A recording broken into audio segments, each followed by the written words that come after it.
time, in a small village surrounded by the thick, mysterious woods, there lived a beautiful girl named Lily. She had long, flowing brown hair and sparkling green eyes that shone like emeralds.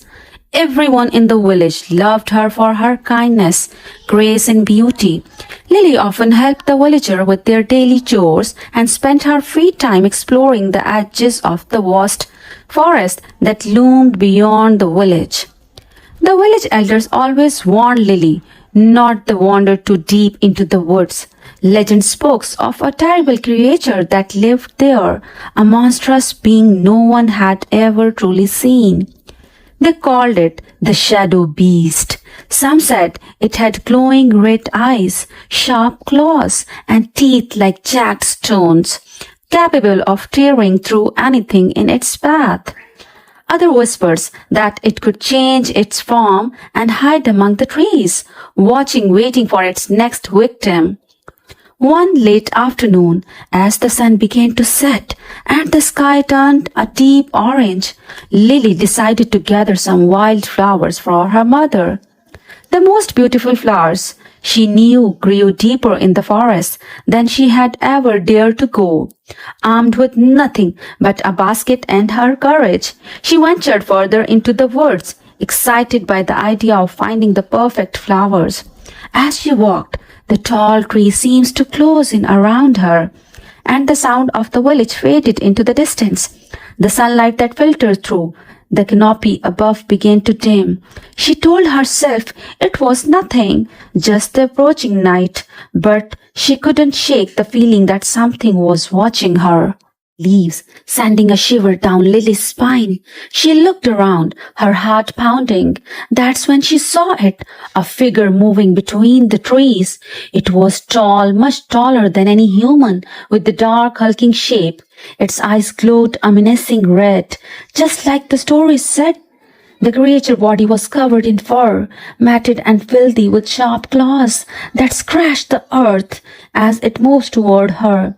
Lily froze in terror, clutching her basket tightly to her chest. The creature let out a low, growling sound like the rumble of thunder in the distance. Its breath was visible in the cool evening air, and it smelled foul, like rotting leaves and decay. As it stepped closer, Lily could see its gross face, half animal, half something far worse. Its teeth were long and sharp, and its eyes seemed to burn with an evil hunger. Lily took a step back, her heart racing. She had to escape without thinking. She turned and ran, her feet pounding against the forest floor. The creature roared behind her, shaking the very trees with its terrifying cry. She could hear it chasing her, its heavy footsteps crushing the leaves and branches as it came after her.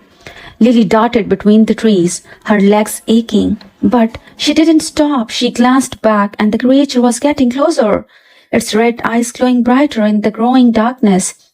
She had no time to think, only to run. The forest seems endless, the shadow growing darker with every step.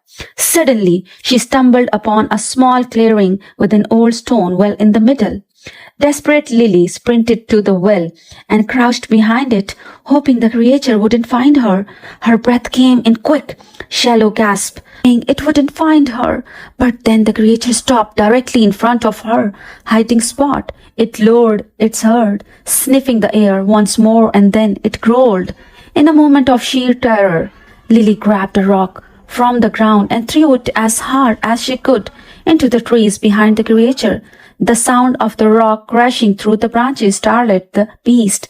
It turned its head and for a brief moment was distracted. That was all Lily needed. She sprang from behind the well and ran as fast as she could, not daring to look back. She could hear the creature roaring in anger, but she didn't stop. She kept running, her legs burning, her lungs aching, until finally she burst out of the forest and into the safety of village. The villagers saw her, breathless, pale, and rushed to her side.